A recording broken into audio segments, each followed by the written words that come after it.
Good morning, everyone. It's Lee Henson, President and founder of Agile Dad. It's time for today's episode of the Daily Stand-Up. Without any further ado, let's get started.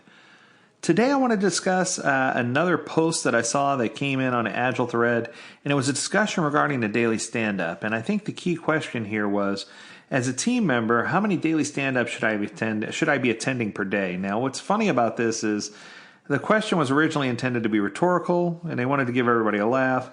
And the person pointed out how, companies are just really failing when it comes to figuring out who should be involved in what meetings and which meetings people need to attend. And there was even one comment, and I think the comment that was my favorite comment was somebody actually did the math.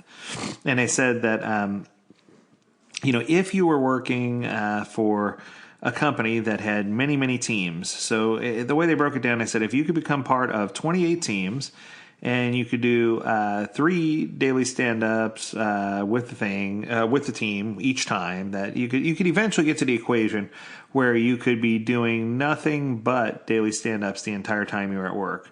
So I thought that was kind of funny, right?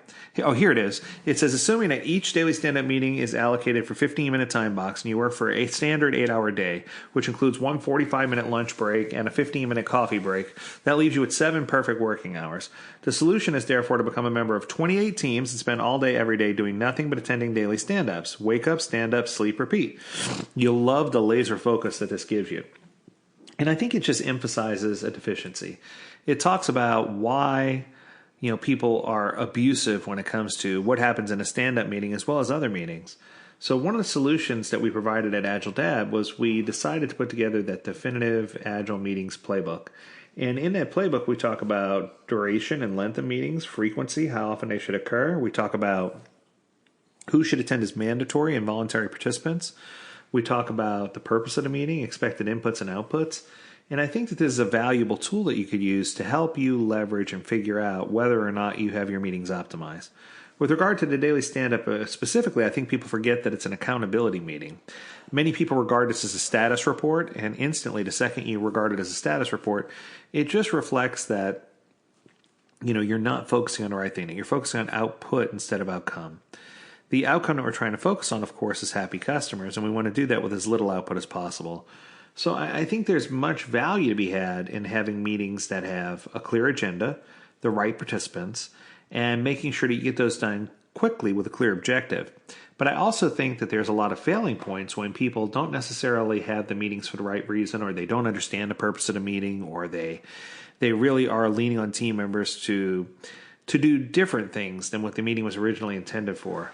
All joking aside, when someone says they could attend and be part of 28 teams, spend all day doing a daily stand-up, it sounds sad, but I've met people who are Scrum Masters that are Scrum Masters for multiple teams, and then they cross and span products, and then they have other meetings they need to attend. I've literally met a Scrum Master who spends 5 hours a day in meetings. And for me, that's just way, way, way too much. So the challenge that I have for you is to figure out, leverage that Agile Meetings playbook. Go to the Agile Dad site on the download section and go to the comics section, and there's an Agile Meetings playbook there. Take a look at it. See how you're doing with regard to your meetings. See if you're having too many meetings, if the wrong people are in your meetings. Try to optimize those. There's also an Agile Meeting facilitation guide that you can follow, a video that we have posted, as well as a course that we offer called Facilitation Foundations to help people get their head better around what they should be doing.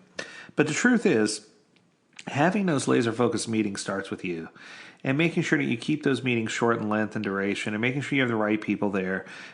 We could sit here all day long and tease about, Agile promoting more and more and more meetings, and we wouldn't necessarily be wrong.